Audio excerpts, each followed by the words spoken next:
chosen one. Why does your life feel frozen in time? Why have the doors you've been pounding on suddenly gone silent? Why does it seem like God himself has turned his back on you, right when you need him most? Listen to me carefully. What you're about to hear in the next 33 seconds will either unlock everything heaven has been withholding, or seal your fate for another season of wandering. This isn't a sermon. This is a summons. Right now, at this exact moment, heaven's clock is ticking. And you have 33 seconds to decide if you're going to recognize what's really happening to you, or let this divine moment slip through your fingers like sand. You think you're being ignored. You think you're being punished. You think God has forgotten your name. But here's the truth they don't tell you in Sunday school. You're not being punished. You're being tested. And the grade heaven gives you in this exact season, this exact moment, will determine whether you step into the blessing you've been crying out for, or watch it pass to someone else who was paying attention. See, God doesn't test the weak. He tests the chosen. He tests those he's about to promote. He tests those who are standing on the edge of their greatest breakthrough, but who first must prove they can handle what's coming. In 33 seconds, your test begins. But only those who recognize it survive it. The silence you're hearing? That's not absence. That's examination. The closed doors? Those aren't rejections. Those are recalibrations. The delay you're experiencing? That's not denial. That's preparation for something so big, so unprecedented, that if God gave it to you right now, it would crush you. But here's where most people fail the test. They give up at 11:59. They walk away when heaven is watching. They quit when the answer is already in motion. And before we go any further, I want to say this from my heart. Thank you to every single soul who has supported this message through Super Thanks. You're not just giving, you're sowing seeds into a movement that's awakening the chosen all over this nation. Your generosity carries this light to someone sitting in their kitchen at 2 a.m., wondering if God still sees them. Whether you give or not, your presence here matters. Your time, your attention, your spirit, it all counts. And if this word is stirring something deep inside you, go ahead and let that be your confirmation. Now, if your spirit is burning right now, if something inside you just woke up, don't you dare scroll past this. Type these 4 words in the comments. I'm still being tested. That's your confirmation. That's your witness. That's you telling heaven, I see what you're doing. Stay with me to the end, because what I'm about to reveal could be the difference between your breakthrough and your breakdown. The test has already begun. What if the hardest season of your life wasn't random chaos but a calculated test? What if the silence you've been drowning in wasn't abandonment but heaven holding its breath, watching to see what you'll do next? What if everything you've lost, everything that's been stripped away, wasn't punishment but preparation for something you can't even imagine yet? Because here's what they don't tell you. When you're sitting in that empty house at 3 in the morning, staring at the walls, wondering if God even remembers your address, life is an exam written in invisible ink, and the answers only appear under the heat of pressure. You see, right now, this very moment, you're not just living your life, you're sitting in an invisible exam room, and heaven is watching. Not with judgment, not with disappointment, but with expectation. Because God doesn't give tests to people he's given up on, he gives tests to people he's about to promote. Let me take you to James chapter 1, verse 3. And listen, really listen, because this isn't Sunday school poetry. This is battlefield strategy, for you know that the testing of your faith produces perseverance. Testing, not torment. Testing, not punishment. Testing. And perseverance isn't just about holding on. It's about becoming unbreakable. It's about transforming into someone who can carry what's coming next, because what God has planned for you is so big, so heavy with glory, that the old version of you would have collapsed under the weight of it. But I know what you're thinking right now. You're thinking, this doesn't feel like a test. This feels like abandonment. You've buried someone you loved. and the silence in your home is so loud it screams. You've watched your children, the ones you raised in the church, the ones you prayed over every single night, drift away from faith like ships disappearing into fog, and you don't know if they're ever coming back. You've sent up prayers that feel like they hit the ceiling and fall back down on your chest, month after month, year after year, and the heavens feel like brass. Your body is betraying you. Joints that used to move without thinking now remind you of every year you've walked this earth. And yet your spirit is still restless, still burning, still believing there's more. But the mirror says otherwise. And here's the crushing weight of it all. You thought by now at this stage of life you'd have peace. You thought you'd have rest. You thought the hard battles would be over. Instead, it feels like God has taken you back to square one. Like everything you built is being dismantled. Like every foundation you stood on is shaking. But what if I told you that's exactly what a divine test looks like? See, the world tells you that suffering means you did something wrong. That hardship means God is angry. That delay means denial. But heaven operates on a different frequency. The heaviness you feel isn't punishment. It's proof of trust. Think about it. When a teacher gives the hardest exam in the class, who does she give it to? Not the student who barely shows up. Not the one who doesn't care about the grade. She gives it to the student she believes can handle it, the one she's been preparing, the one she knows has what it takes, even if that student doesn't see it yet. God doesn't waste hard seasons on people he doesn't believe in. And right now, you're not being overlooked. You're being observed. You're not being ignored. You're being measured. Not for failure, but for capacity. Not for weakness, but for endurance. Not to see if you'll break, but to see how much glory you can carry when this is over. What if your exhaustion isn't decline, but divine measurement? What if the loneliness you're sitting in right now is actually God clearing the room so he can speak to you without distraction? What if the unanswered prayers aren't because heaven isn't listening, but because heaven is waiting for you to become who you need to be before the answer arrives? Because here's the part that changes everything. God doesn't test to fail you. He tests to trust you. He's not trying to break you down. He's trying to build you up into someone who can handle kingdom-level assignments. He's not trying to humiliate you. He's trying to qualify you for promotion that's already been written in his books with your name on it. You think you're waiting on God. But what if, just what if God has been waiting on you? Waiting for you to stop running from the pressure. Waiting for you to stop begging him to remove the test. Waiting for you to finally say, "Okay, Lord, I don't understand this, but I trust you. Even here, even now, even in this." That's the answer he's been waiting for. That's the moment the invisible ink starts to glow. Because when you stop fighting the test and start trusting the teacher, everything shifts. The exam doesn't get easier, but your eyes get clearer. The weight doesn't get lighter, but your shoulders get stronger. The silence doesn't get louder, but your spirit gets sharper. And suddenly, you start seeing what heaven has been seeing all along. That you're not a victim of circumstance. You're a candidate for greatness. You're not wandering in the wilderness. You're being trained in it. You're not sitting in the waiting room. You're sitting in the preparation room. If that truth just landed in your chest like a stone dropping into deep water, if something inside you just woke up and whispered, "Yes, that's me," then don't let this moment pass. Whisper it right now, out loud, right where you're sitting. Say it. "Lord, I still trust you." Heaven records that whisper.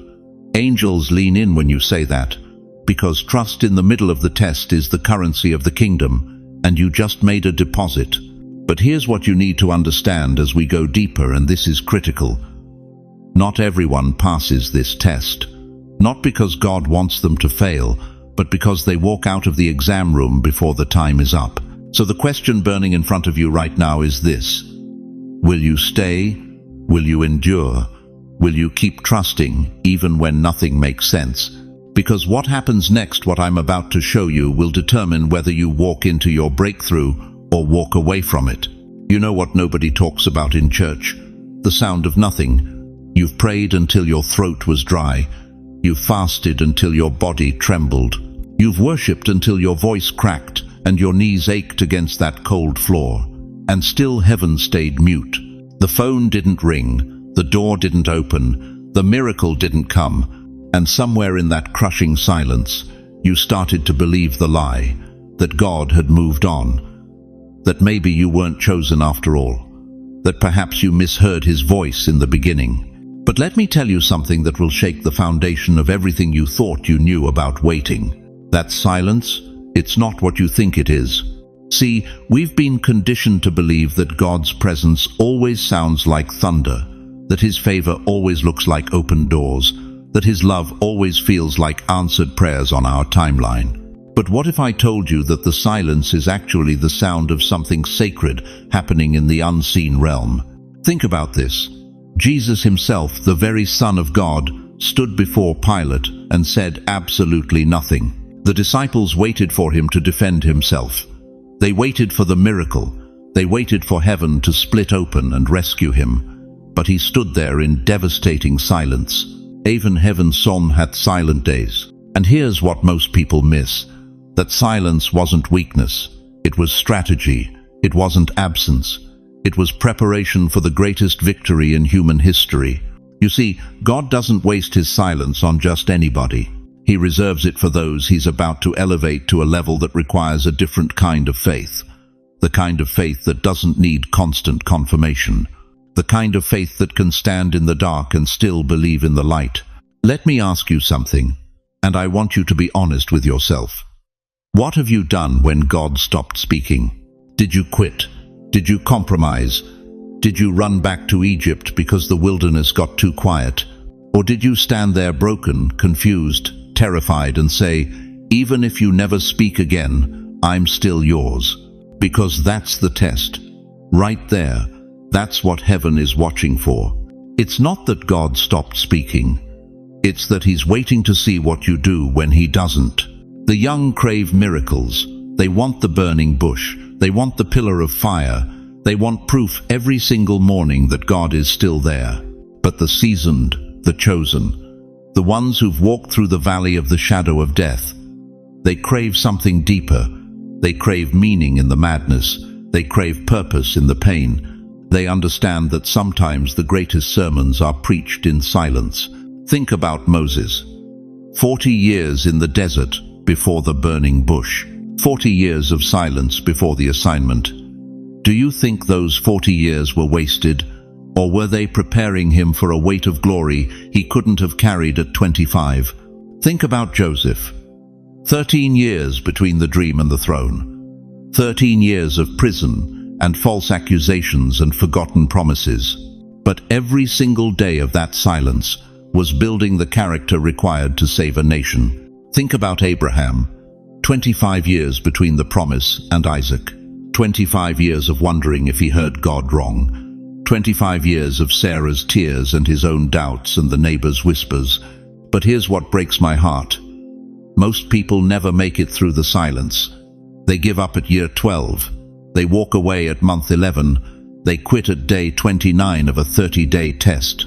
They interpret God's silence as God's rejection. But could it be that the silence itself is the sound of God writing your next chapter? That he's so focused on crafting your future that he's stopped narrating your present. You want to know what's really happening in the silence? Heaven is taking notes. Every time you worship when you don't feel like it, that's recorded. Every time you forgive when you've been wronged, that's documented. Every time you choose integrity when no one's watching, that's logged in eternity's ledger. The silence isn't absence. It's examination. It's observation. It's God watching to see if you'll serve him for who he is or just for what he gives. Job understood this. When everything was stripped away, his children, his wealth, his health, his wife told him to curse God and die. The silence was deafening. The pain was unbearable. But somewhere in that dark night of the soul, Job made a declaration that still echoes through eternity. Though he slay me, yet will I trust him. That's the sound heaven is listening for in your silence. Not your complaints, not your demands, not your timeline, but your trust. And I know God, I know how hard it is to trust in the dark. I know what it's like to feel like you're praying to a ceiling. I know what it's like to wonder if you made the whole thing up.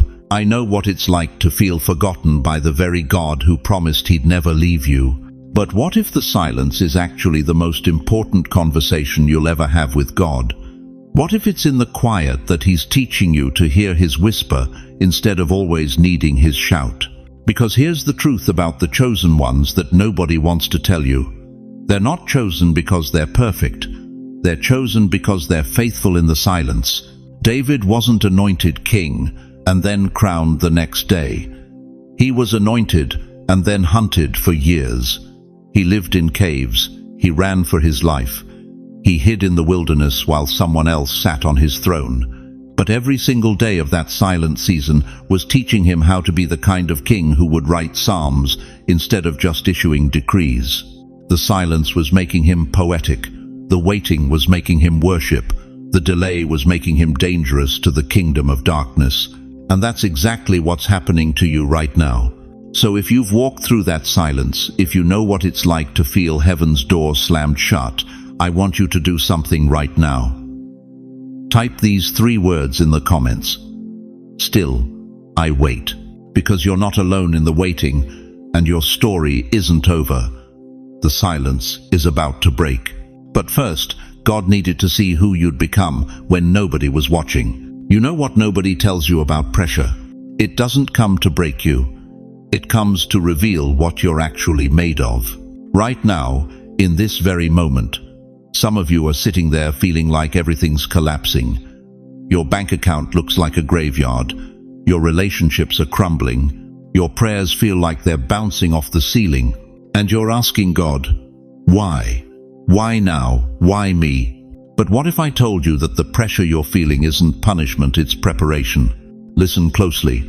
Every diamond you've ever seen, every ring that sparkles on someone's finger, every jewel that catches the light, do you know what it started as? Coal. Black, worthless coal buried miles beneath the earth.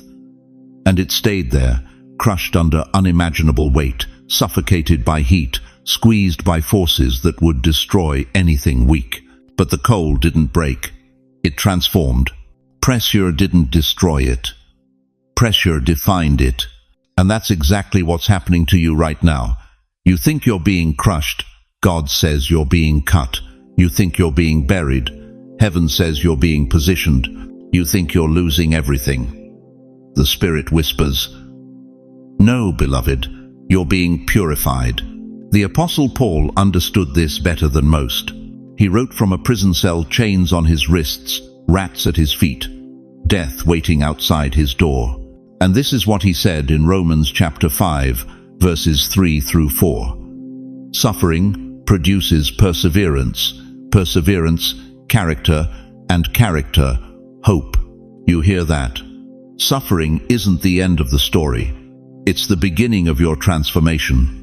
But you've got to stop running from it. You've got to stop begging God to take it away. Because the pressure you're under right now, that's heaven's fingerprint on your life. That's God saying, I trust this one. I can put weight on this one. This one won't fold. Let me tell you about someone who understood this. Her name was Eleanor. 82 years old, lived in a cramped walk-up in the Bronx. The kind of building where the heat only works half the winter and the subway rumbles so loud beneath your feet you can feel it in your bones. Eleanor had lost everything. Her husband died suddenly, heart attack on a Tuesday morning, gone before the ambulance even arrived. 3 months later, the medical bills swallowed her savings. 6 months after that, her daughter stopped calling. A year later, the bank took her house upstate, the one she and Thomas had built with their own hands.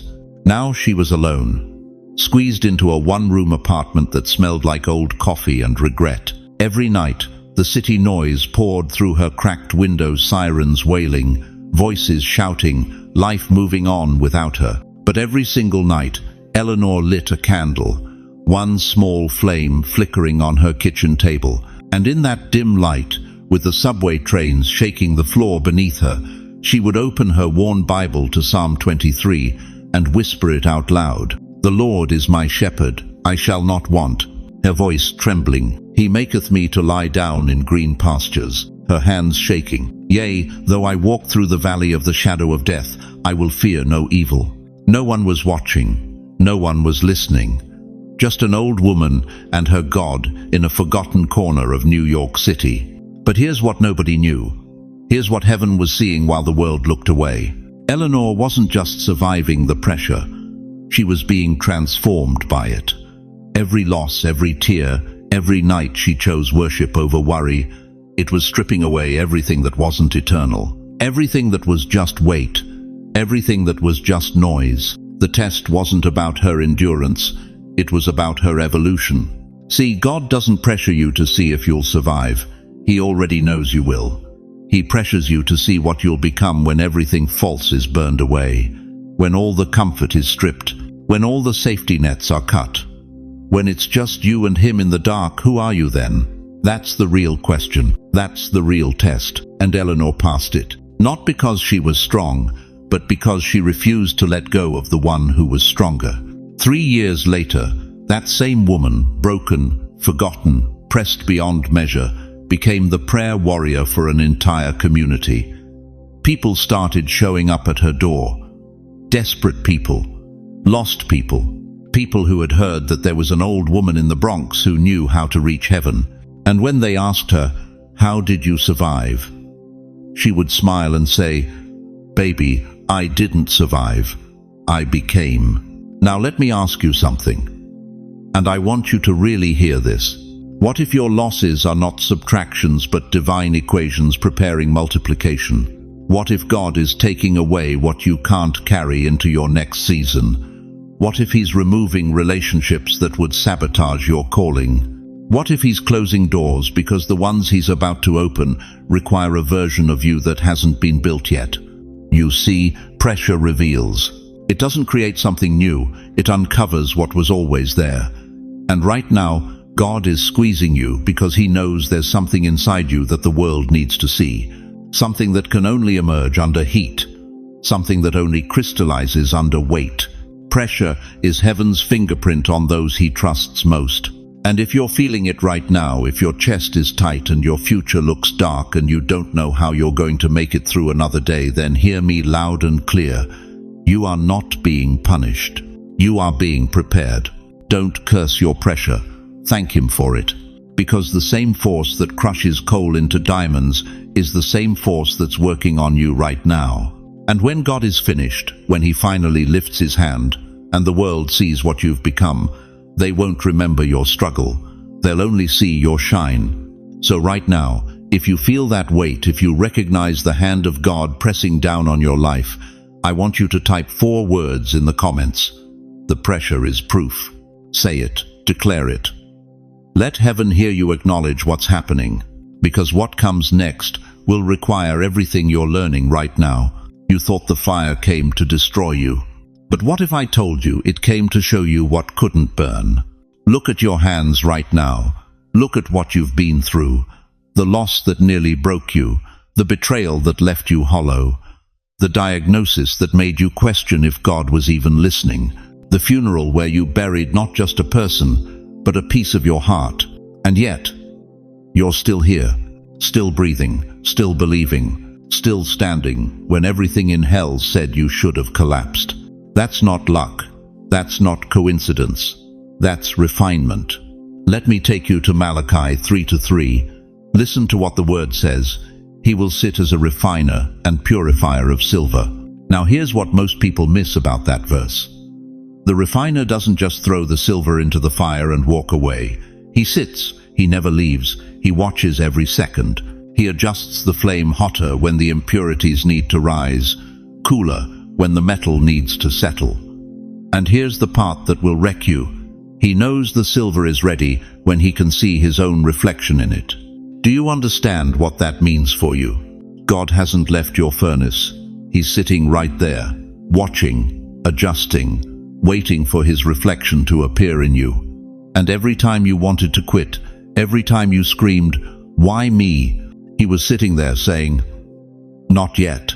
They're not ready yet. The reflection isn't clear yet." But it's getting clearer now, isn't it? You've lost spouses who promised forever, Friends who swore they'd never leave. Health you thought you'd have for decades. Dreams you built your whole life around. Jobs that were supposed to carry you to retirement. Children who were supposed to be your legacy. And in the middle of that loss, in the center of that unimaginable heat, you made a choice. You chose to keep believing. You chose to keep praying. You chose to keep showing up to church even when worship felt like work. You chose to keep opening that Bible even when the words felt like they were written in a language you no longer understood. That choice, that's the reflection God was waiting for. See, the fire doesn't come for what's strong in you, it comes for what's false. The pride that made you think you were in control. The anger that convinced you vengeance was yours to take. The fear that whispered God's promises had expiration dates. The bitterness that said you had a right to hate the people who hurt you. The flames burned all of that away. And what's left? What survived the heat? Faith. Raw, unshakable, battle-tested faith. The kind of faith that doesn't need proof anymore because it's been proven. The kind of faith that doesn't need explanations because it's learned to trust the one who holds all the answers. Let me ask you something, and I want you to feel this question in your bones. If the fire took everything except your faith, was it really loss, or was it liberation? Because here's what the enemy doesn't want you to realize. You were carrying weight that was never meant for you. Relationships that were draining your anointing. Positions that were feeding your ego but starving your spirit. Comforts that were making you soft when God needed you sharp. The fire didn't come to punish you. It came to prepare you. And the proof that the fire worked isn't what you lost. It's what you still believe. It's the fact that after everything, after all the nights you cried yourself to sleep, after all the days you didn't think you'd make it, you're still here. Still trusting. Still reaching toward heaven, even when heaven felt 1,000 miles away. That's refinement. That's purification. That's God saying, I can trust them now. I can use them now. They've been tested, and they didn't break. You know what breaks in fire? Cheap metal, imitation gold. Fool's gold that looked shiny but had no substance. But real gold, pure silver, it doesn't break. It just gets brighter. And that's what you are now. Brighter, clearer, more valuable than you've ever been. Listen to me. You are not ruined. You are refined. You are not punished. You are purified. You are not shattered. You are strengthened. Say it with me right now, out loud, even if you're alone in your living room. Refined, not ruined. Say it again. Purified, not punished. One more time. Strengthened, not shattered. Let hell hear your resilience. Let the enemy know that everything he threw at you only made you more dangerous. Let heaven see that the fire did exactly what it was supposed to do. You thought you were falling apart, but you were actually being put back together. You thought you were losing yourself, but you were actually finding who you were always meant to be. You thought God had forgotten you, but he was sitting right there in the furnace with you, watching his reflection grow clearer and clearer in your eyes. And now, right now, you're standing at the edge of something most people will never experience. Not because they're not chosen, but because they didn't survive the refining process. They quit at 800 degrees when God needed them to withstand 1,500. They walked out of the furnace when the reflection was almost clear. But not you. You stayed. You endured. You let the fire do its work. And now God can trust you with what he's been holding back. But here's the question that should shake you to your core. After everything you've survived, after everything the fire revealed about your strength, after everything God refined in you, are you going to walk forward, or are you going to let the memory of the pain keep you paralyzed? Because the fire wasn't the end of your story. It was the beginning of your authority.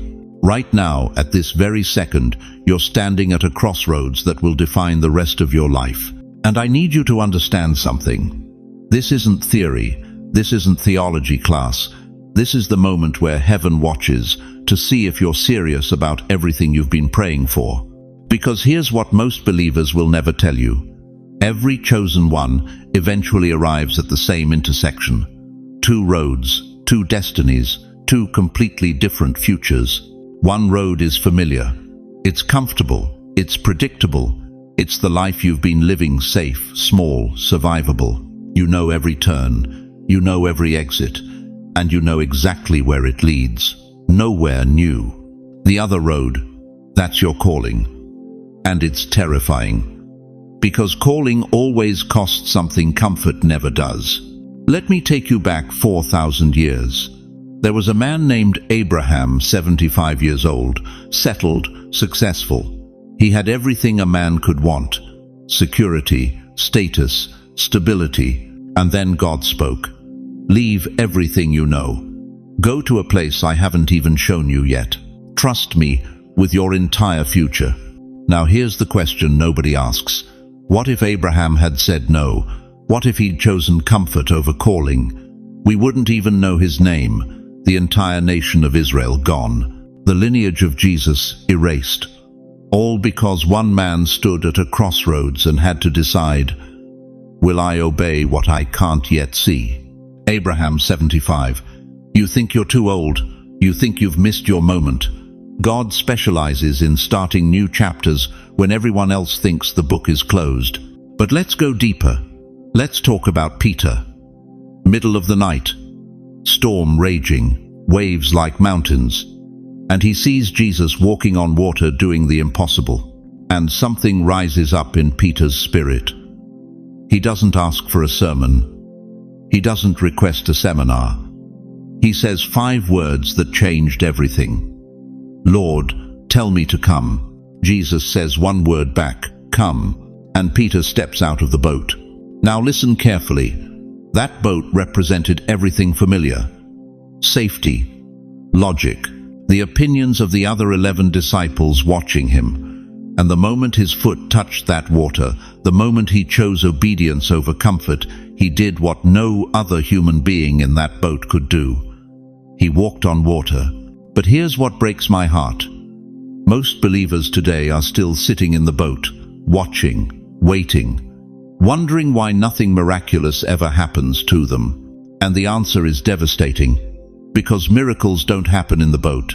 Miracles happen when you step out. You want breakthrough? Step out. You want provision? Step out. You want the blessing you've been crying about for 3 years? Then step out of the boat. Because here's the truth. They don't preach anymore. You can't have resurrection if you won't risk crucifixion. Jesus didn't rise because he played it safe. He rose because he went all the way through death first. And if you want to see the fullness of what God has for you, the abundant life, the overflowing blessing, the supernatural favor, you're going to have to die to something first. Die to comfort. Die to control. Die to the need to understand everything before you move. The test isn't about what you know. The test is about what you'll do next. Will you stay where it's safe? Or will you step into the unknown because God said move? Because I promise you this, 5 years from now, you'll look back at this exact moment, and you'll either say, thank God I obeyed, or you'll say, I wonder what would have happened if I had. And that second option, that regret, that's a prison you'll carry for the rest of your life. So right now, before you talk yourself out of it, before fear convinces you to wait another season, I need you to make a decision. Not tomorrow, not after you pray about it again. Right now. If you're choosing calling over comfort, if you're stepping out of the boat, even though you can't see the bottom, type 4 words in the comments. I'm still saying yes. That's not just a comment. That's a covenant. That's you telling heaven, I see the crossroads, and I choose obedience. Because what's coming next will separate those who talk about faith from those who walk in it. The battlefield is silent now. The smoke has cleared. The enemy has retreated. You're still standing bruised, bloodied, but alive. You passed the test. You made it through the valley. You survived what should have destroyed you. So why? Why does it still burn inside you?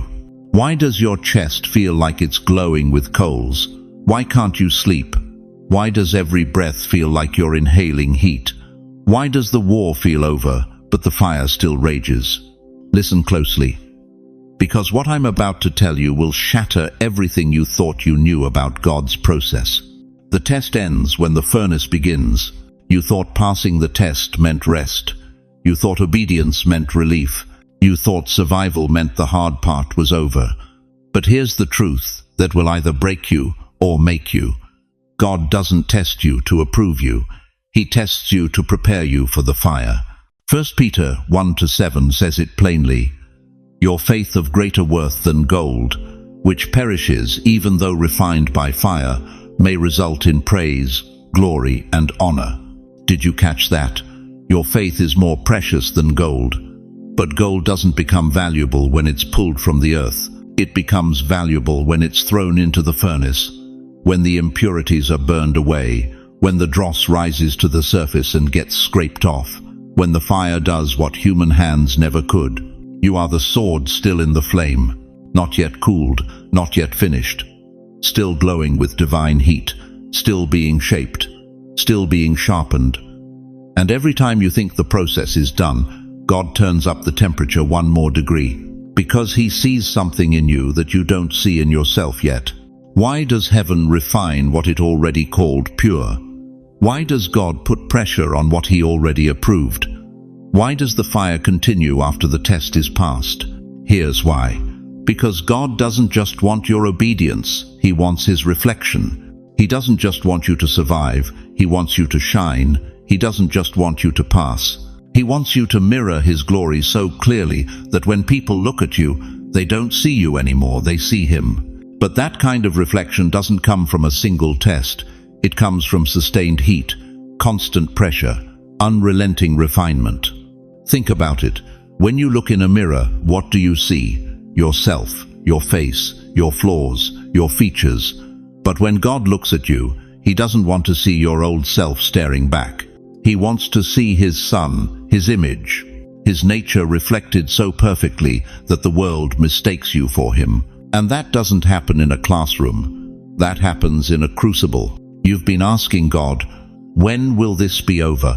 And He's been whispering back, "When you look like me." The fire remains because the image isn't clear yet. The heat continues because there's still dross rising to the surface. The pressure increases because you're being compressed into something harder, sharper, more unbreakable than you were before. Moses spent 40 years in the wilderness before God used him. Joseph spent 13 years in prison before he ruled Egypt. David spent years running from Saul before he wore the crown. Paul went blind before he could truly see. Every single one of them thought the test was the hard part. But the real transformation happened after the test in the fire that followed. And right now, you're in that fire. You're in the space between passing and promotion, between survival and glory, between the test and the testimony. And it burns because you're being purified for something so sacred, so significant, that if you stepped into it with even a trace of impurity left, it would destroy you. The fire isn't punishment. It's protection. It's preparation. It's the final stage before launch.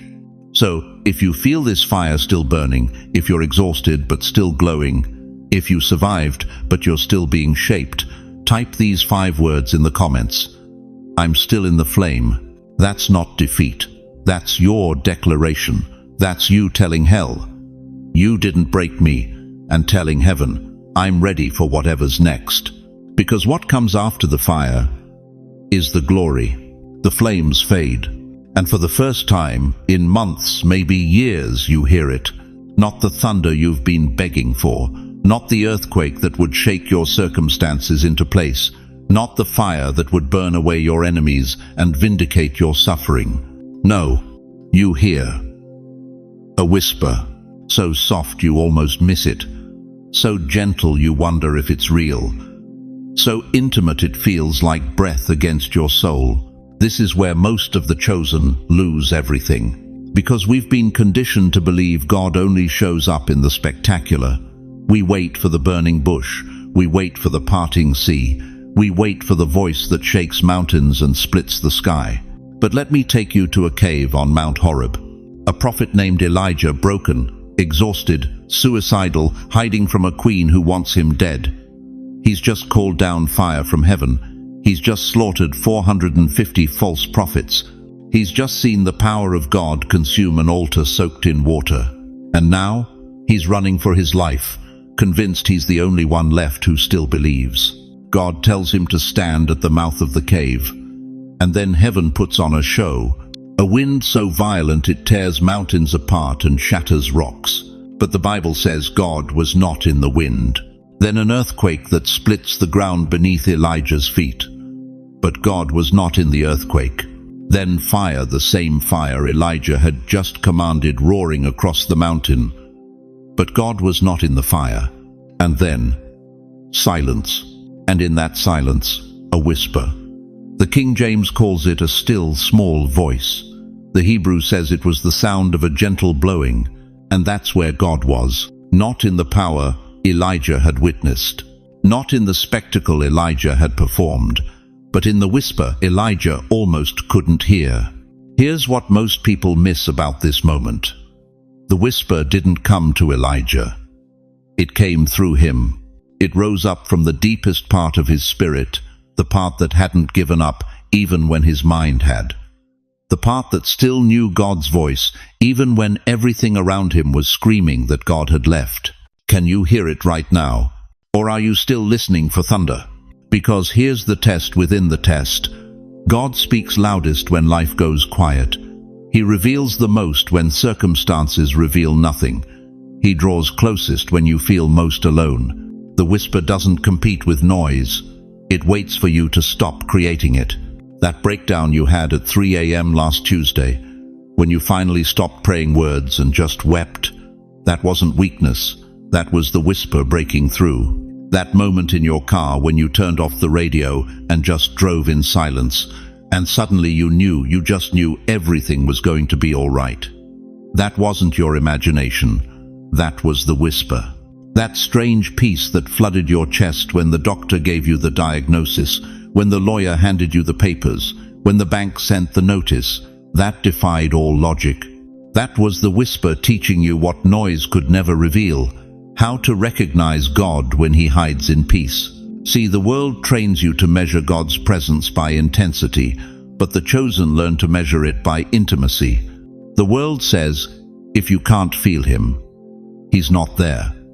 But the whisper says, I've been speaking in your silence the whole time. You thought the silence meant abandonment, but it was the whisper clearing space for a conversation you couldn't have had in the chaos. You thought the delay meant denial, but it was the whisper teaching you to hear with your spirit instead of your circumstances.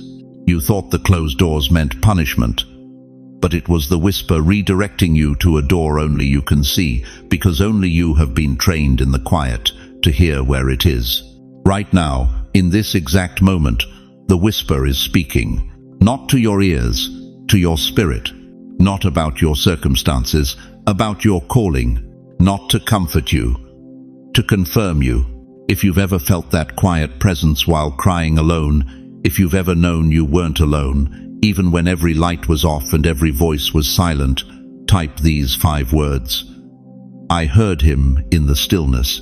That's not your imagination. That's your confirmation. But here's what the whisper is about to reveal next, and why most people never make it past this part of the test. You thought the exam was over, didn't you? You thought once you survived the storm, once you made it through the valley, once you proved you could endure, that God would finally release you into your blessing and leave you alone. But here's what they never told you in church. The real test doesn't start when you're on your knees begging for mercy. It starts when you stand back up. Because anybody can cry out to God when they're desperate. Anybody can pray when they're broken. Anybody can be humble when they have nothing left to lose. But can you stay humble after the breakthrough? Can you still worship when the miracle arrives? Can you serve in silence when there's no spotlight, no audience, no applause? That's the trial after the test. And this is where most of the chosen fall. Listen to Job 23:10. When he has tested me, I shall come forth as gold. Not silver, not bronze, gold. But here's what nobody tells you about that verse. Gold doesn't come forth after one fire. It goes through fire after fire after fire until every impurity is burned away. You see, God doesn't test you once and call it good. He tests you in layers. He tests your faith when you have nothing. Then he tests your character when you have something. Then he tests your integrity when you have everything. And right now, right in this season where you think you've already passed, heaven is reopening your file, not to punish you, not to break you again, but to see if you're ready for what's next. Because here's the terrifying truth. The greater the crown, the deeper the cross. The higher God is about to lift you, the lower he must first take you. The bigger the platform he's preparing, the smaller the room he'll lock you in first. The louder your voice is about to become, the longer your season of silence must be. And most people can't handle that. Most people pass the test of poverty but fail the test of prosperity. Most people can handle betrayal but can't handle blessing. Most people stay faithful in the fire but become reckless in the favor. So God watches. He watches when nobody else is watching. He watches how you treat people when you don't need them anymore. He watches what you do with your time when no one's keeping track. He watches whether you still pray when the crisis is over. This isn't Judgment Day. This is Preparation Day. God is asking you right now, can I trust you with more? Can I trust you with influence? Can I trust you with wealth? Can I trust you with a platform where millions will hear your voice? And will you still honor mine? Because if you can't be trusted in the secret place, you'll never be released into the public space. If you can't stay faithful in the wilderness, you'll never survive the palace. If you can't keep your heart pure when no one's looking, you'll be destroyed the moment everyone is. And here's the part that should make you tremble. Heaven keeps records. Every moment you thought no one saw, God saw. Every conversation you had behind closed doors, he was in the room. Every motive, every thought, every hidden compromise, it's all written down. Not to condemn you, but to refine you. This is the trial after the test. This is the season where God separates those who want a miracle from those who want his presence. This is where he divides those who love the gift from those who love the giver. And the question hanging over your life right now isn't, did I survive the test? The question is, am I still passing the trial? Because the trial never stops. Not until the day you see him face to face. So let me ask you, and answer this honestly, between you and heaven. Are you still the same person in private that you are in public? Are you still worshipping when the camera's off? Are you still holy when no one's holding you accountable? If this feels like your season of hidden testing, if you feel like God is watching every move you make, write these 3 words in the comments. He's still watching. Because that awareness, that holy fear, that reverence, that's what keeps you from falling. That's what separates the chosen from the called. And what I'm about to show you next will reveal exactly why this trial is happening now and what heaven is preparing you for. Now here's where most believers get destroyed.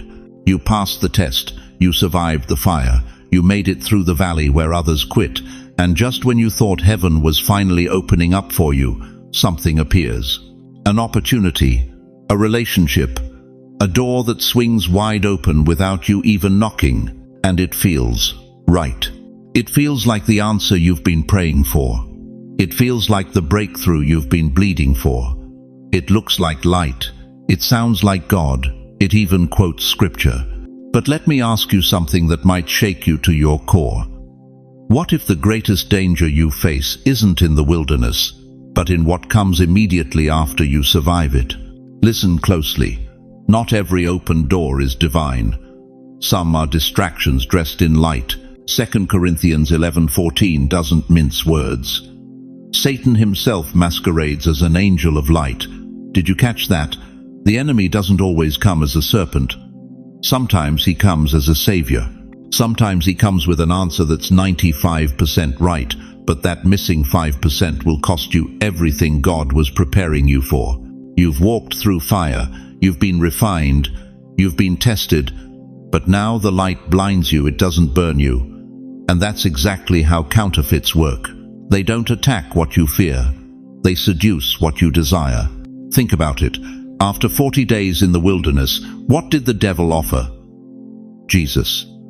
Bread, power, protection, all good things, all reasonable things, all things that, in another context, God himself would provide. But the timing was wrong, the source was wrong, the spirit behind it was wrong. So how do you tell the glow of grace from the glare of temptation? How do you know if that job offer is provision or distraction? How do you know if that person pursuing you is sent by heaven or designed to derail you? How do you know if that sudden windfall is blessing or bait? Here's what they don't teach you in church. The counterfeit always arrives when you're most vulnerable to it. Right after the fast, right after the loss, right after you finally surrendered. That's when the enemy strikes not with suffering, but with substitutes, not with pain, but with the almost right thing that will keep you from the exactly right thing God has waiting. I've watched it happen 1,000 times.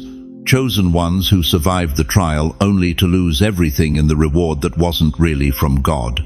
The relationship that felt like destiny but led to spiritual death. The opportunity that looked like elevation but was actually exile in disguise.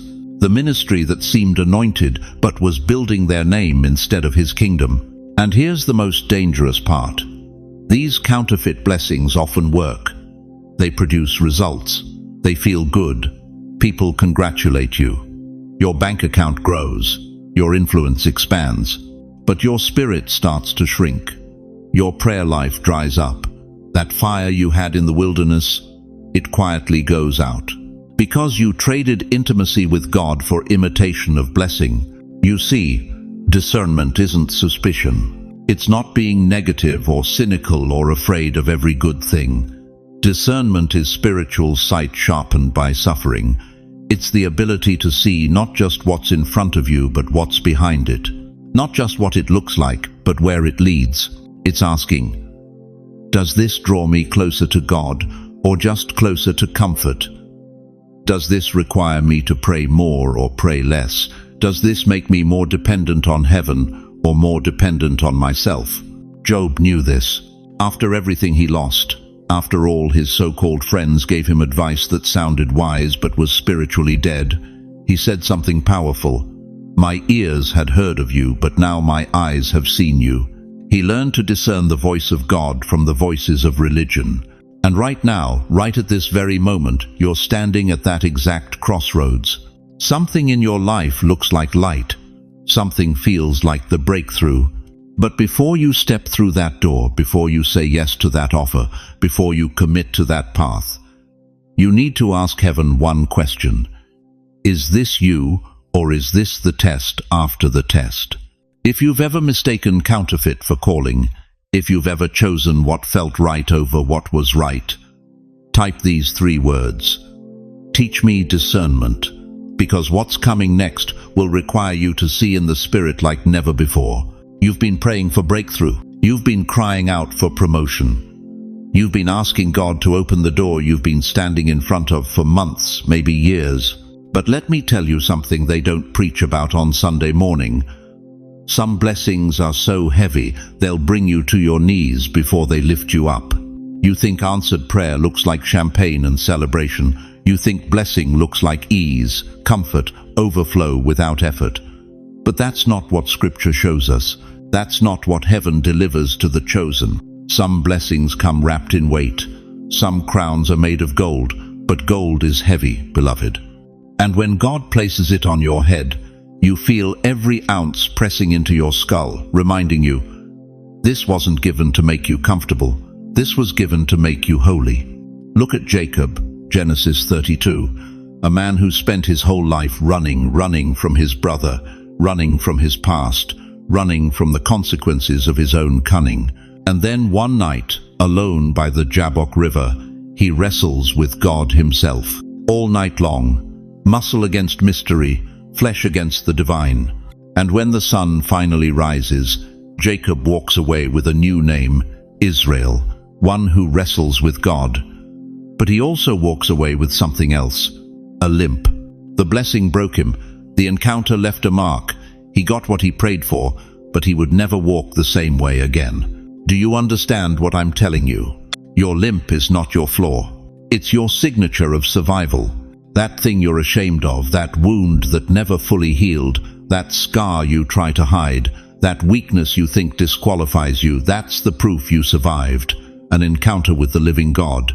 That's the evidence you didn't just hear about him in church. You wrestled with him in the dark and lived to tell about it. You walk different now. Your stride has changed. People look at you and wonder why you move slower, why you don't chase what you used to chase, why you're not impressed by what used to thrill you. Because heaven touched your stride, beloved. Because you've been to the riverbank. Because you know what it feels like to hold on to God and refuse to let go until he blesses you, and then discover that the blessing itself reshapes you. God doesn't bless to make life easy. He blesses to make you useful. He blesses to make you dangerous to the kingdom of darkness. He blesses to strip away everything that's not eternal and leave you standing there raw, real, and wholly his. And here's what the world doesn't understand. When people see your weakness, heaven sees worship. When they see your limp, God sees loyalty. When they see your scars, the Father sees his Son, who also walked with wounds, who also bore the marks of divine encounter, who also carried the weight of a blessing that looked like a cross. You've been asking God why the blessing feels so hard, why the promotion came with new problems, why the answered prayer brought new pressure, why the open door led to a harder road. Because you're not being blessed for comfort, you're being blessed for commission. You're not being promoted for applause, you're being positioned for assignment. And the weight you feel, that's not punishment, that's preparation. The crown is heavy because the calling is serious. The blessing breaks you because you have to be broken open to hold what's coming next. And the limp? The limp keeps you humble, it keeps you dependent. It keeps you walking close to the one who touched you in the first place. So if you've walked away from an encounter with God and you don't move the same way anymore, if you've been blessed, and it's changed everything about how you see, how you speak, how you spend your time, if you're carrying a weight that others don't understand but you know it's sacred, type these 2 words right now. Still walking. Let heaven see your witness. Let others see proof that you survived grace. Let your limp become your testimony, because what's coming next requires every lesson the weight taught you, and you're about to find out why God broke you before he blessed you. The mirror is fogged. You've been staring at it for months, maybe years, trying to see yourself clearly, but all you've seen is confusion, doubt, a stranger wearing your face. But listen to me right now. The mist is clearing, and what's about to be revealed isn't who you were, it's who you've always been underneath the pain. See, here's what most people don't understand about God's testing. It's not designed to break you down. It's designed to strip away everything that was never really you in the first place. The fear you wore like armor, the people-pleasing mask you put on every morning, the fake version of yourself you created just to survive in a world that didn't understand your calling. God didn't put you through hell to destroy you. He put you through the fire to burn off everything that was blocking the real you from emerging. 2 Corinthians 3:18 says it like this. We all, with unveiled faces, are being transformed into his image with ever-increasing glory. Unveiled faces, not hidden, not covered, not pretending anymore. You're not who you were before this test began. That version of you. They couldn't have handled what's coming next. They were too fragile, too dependent on other people's approval, too afraid of standing alone. But the you that's walking out of this season, you're the version God always intended to reveal. You're stronger, wiser, unshakable. You've been refined in the furnace, and what's left isn't weakness, it's pure gold. Let me tell you something that's going to shake you. The old you was tested, but the real you is trusted. God doesn't test people. He doesn't trust with greater assignments. He doesn't refine people. He's planning to leave on the shelf. He doesn't put his chosen ones through the valley of the shadow of death unless he's preparing them to lead others through it later. You were hidden, not forgotten. Pressed down, but preserved. Broken open, but becoming whole. And here's the prophetic word I need you to hear today. He didn't change your story, he changed your sight. You're looking at the same life, the same circumstances, the same challenges, but you're not seeing them the same way anymore, are you? What used to terrify you now feels like a test you've already passed. What used to make you question God now makes you trust Him deeper. What used to make you want to quit now makes you want to push harder. That's not coincidence. That's transformation. You know what Job said after he came through his test? He said, "My ears had heard of you, but now my eyes have seen you." He went from knowing about God to knowing God face to face, from theory to experience, from belief to unshakable faith. And that's exactly what's happening to you right now. The person you see in the mirror today isn't the same person who started this journey. Your eyes are different. They've seen too much. They've cried too many tears. They've looked into the abyss and refused to blink. And now they carry the light of someone who's been to the other side and came back alive. You survived what was meant to kill you. You outlasted what was designed to break you. You kept breathing when everything in you wanted to give up. And God saw every second of it. He saw you at 3 a.m. when you couldn't sleep because the weight was crushing your chest. He saw you in the car, gripping the steering wheel, trying not to fall apart before you got home. He saw you smile in public while dying in private. He saw you keep showing up, even when no one else noticed. He saw you worship Him, even when you didn't feel His presence. And He's been quietly, meticulously, powerfully unveiling the real you the entire time. The you that doesn't need validation from people who never understood you anyway. The you that doesn't need permission to step into your calling. The you that can stand alone and still stand strong. If you feel that unveiling happening right now, if something inside your spirit just shifted, I need you to do something. Type these 4 words in the comments. I see me now. Because that's not just a statement. That's a declaration. That's you telling heaven and hell, I know who I am now. I see what God has been doing. And I'm stepping into my real reflection. But here's what you need to understand as we move forward. Seeing yourself clearly is only the beginning. Because now that you know who you really are, the question becomes, what are you going to do with that power? You made it through. Do you understand what that means? You made it through the fire that was designed to consume you. You stood in the silence that was meant to break you. You endured the delay that was calculated to disqualify you. But you're still here, and heaven has been watching every single second. Now listen closely, because what I'm about to tell you will change how you see everything you've survived.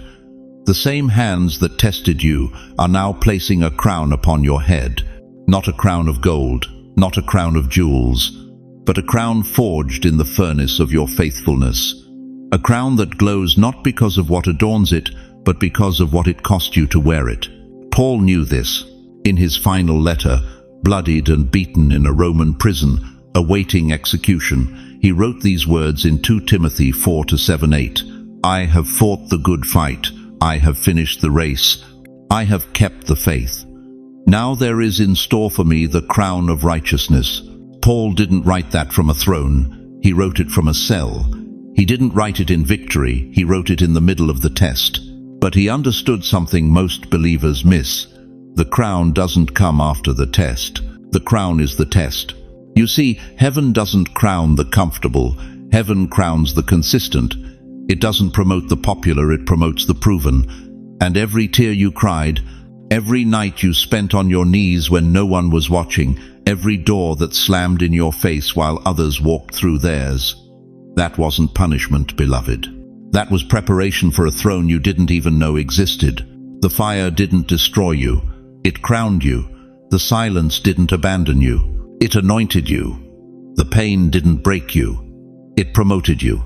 And now you stand at the edge of something so sacred, so unprecedented, that hell itself has been trying to stop you from arriving at this exact moment. Because once you put on that crown, once you realize what you've become through endurance, you become dangerous to the kingdom of darkness. You are no longer being tested. You have become the test.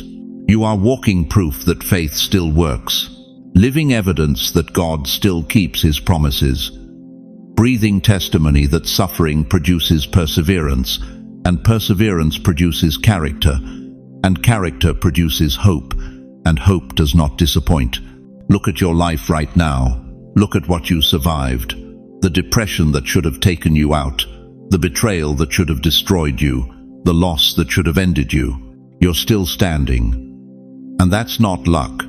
That's not coincidence. That's a crown. But here's what most people don't realize. A crown comes with a commission. You weren't crowned just to sit pretty. You were crowned to go back, to reach back, to pull up the ones still trapped in the fire you just walked through. Because someone is watching your life right now, someone who's one bad day away from giving up, and they need to see that survival is possible, that breakthrough is real, that God still answers. Your test is over, but your testimony has just begun. So I'm asking you right now, if this word has crowned your heart, if you feel the weight of purpose settling on your shoulders, type these 4 words in the comments. I wear the proof. Let that be your declaration, your witness, your way of telling heaven and hell, I survived, and I'm not ashamed of the scars that got me here. And if you know someone, just one person who needs to hear that survival looks like something, share this message with them. Because your story could be the rope that pulls them out of the pit. The crown is yours. Now wear it like you fought for it. Because you did. And now we arrive at the truth that changes everything. Every flame that scorched you, every silence that haunted you, every tear you cried into your pillow at 3 a.m. when you thought no one was listening, it was all God whispering, I trust you with my heart. You heard that right. The very trials that nearly broke you, they were love letters written in fire. Because here's what most believers never understand. God doesn't test strangers. He doesn't refine people he's indifferent about.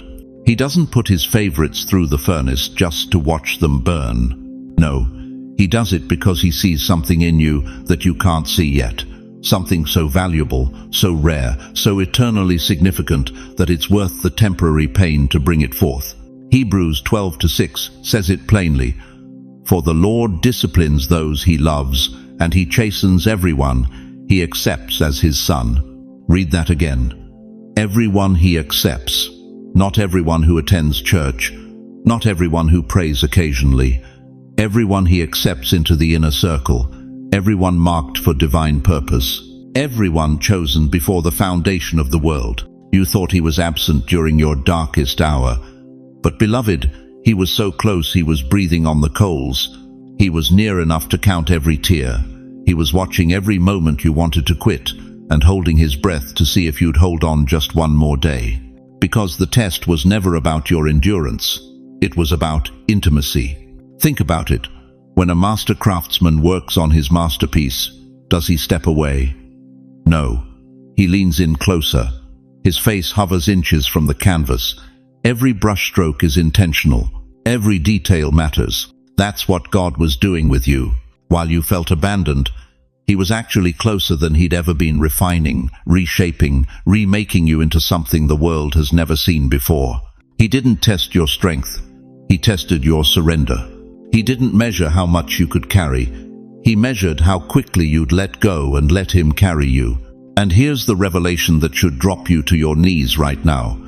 You passed, not because you were perfect, not because you never doubted, not because you had it all figured out. You passed because you stayed. You endured because somewhere deep in your spirit, beneath all the questions and the confusion and the pain, you loved him more than you loved your comfort. You trusted him more than you trusted your understanding. You surrendered to his process even when his process was crushing you. And that, beloved, is what separates the chosen from the called. Anybody can follow God when the path is clear, but only the truly chosen will follow him into the fog, into the fire, into the furnace, and come out on the other side still whispering, I trust you. The silence you endured. It was him listening to see what you'd say when no one was watching. The closed doors, They were Him protecting you from blessings that would have destroyed the person you used to be. The delay, it was Him preparing you for an assignment so weighty, so significant, that if He'd given it to you even 6 months ago, you would have collapsed under the glory of it. Every test was love. Every trial was trust. Every moment you thought He forgot you, He was actually engraving your name deeper into the palm of His hand. You are not an accident. You are not an afterthought. You are the deliberate, intentional, carefully crafted masterpiece of a God who loves you enough to hurt you temporarily so He can heal you eternally. If this revelation just shattered something in your spirit, if you finally understand why you had to go through what you went through, type these 4 words in the comments right now. Love was the lesson. Let it echo through this space like worship. Let it be your testimony. Let it be your surrender. Because, beloved, the test is over. And what comes next will prove it was all worth it. So, let me leave you with this. Everything we've walked through together in these moments, the testing, the silence, the refining fire, the divine love behind every trial, I need you to hold on to this truth with both hands. You are not being punished. You are being prepared.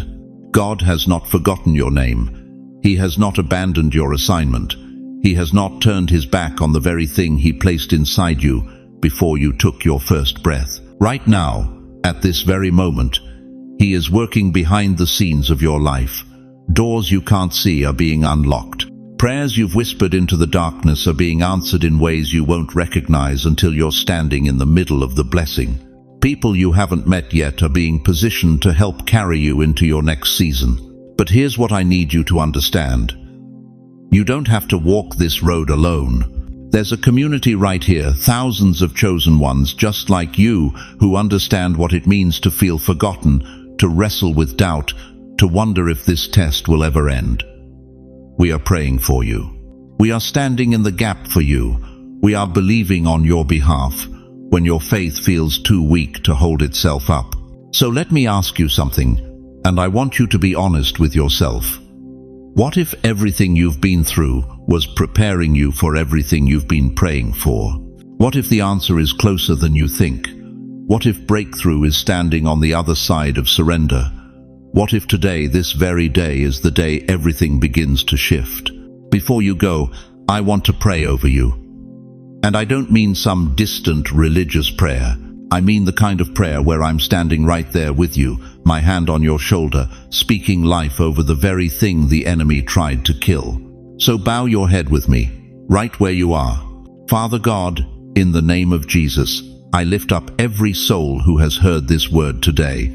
Lord, you know their name. You know their struggle. You know the weight they've been carrying in secret, the tears they've cried when no one was watching, the battles they've fought in the middle of the night, the moments they've wanted to quit but somehow found the strength to keep going. God, I ask you right now to release a fresh wind of hope over their lives. Where there has been confusion, bring clarity. Where there have been closed doors, open pathways they never saw coming. Where there has been delay, release divine acceleration. Let them feel your presence in a way that removes all doubt. Let them hear your voice in a way that drowns out every lie the enemy has whispered. Bless their families, protect their minds, heal their bodies, restore what was stolen, repay what was lost, and let them walk into this next season truly knowing that they are chosen, they are loved, and they are not alone. We seal this prayer with faith, with trust, and with expectation. In Jesus' mighty name, amen. Now listen to me carefully. If this message stirred something in your spirit, if you felt God speaking directly to you through these words, I need you to do 3 things. First, drop a comment below. Tell me where you're watching from. Tell me what God spoke to you today, even if it's just one word: breakthrough, hope, confirmation. Let your voice be heard. Because when you testify, you activate your faith. And your testimony might be exactly what someone else needs to hear to keep holding on. Second, if you know someone who's in the middle of their test right now, someone who's struggling, someone who feels forgotten, someone who's about to give up, Share this video with them. Send it as a text, post it on your page, let them know they're not alone. Sometimes the most powerful ministry is simply saying, "I saw this and thought of you." And third, if you haven't already, subscribe to this channel and turn on notifications. Because this community is growing, and God is using these messages to awaken the chosen all across this nation. You are part of something bigger than yourself. And we need you here. Thank you for staying with me until the very end. Thank you for being here. Thank you for trusting me with your time and your heart. It is an honor to serve you. Remember, the test was love. The silence was preparation. The delay was protection. And your season of favor is closer than you think. Stay strong, chosen one. Stay faithful. Stay expectant. Your breakthrough is coming. God bless you.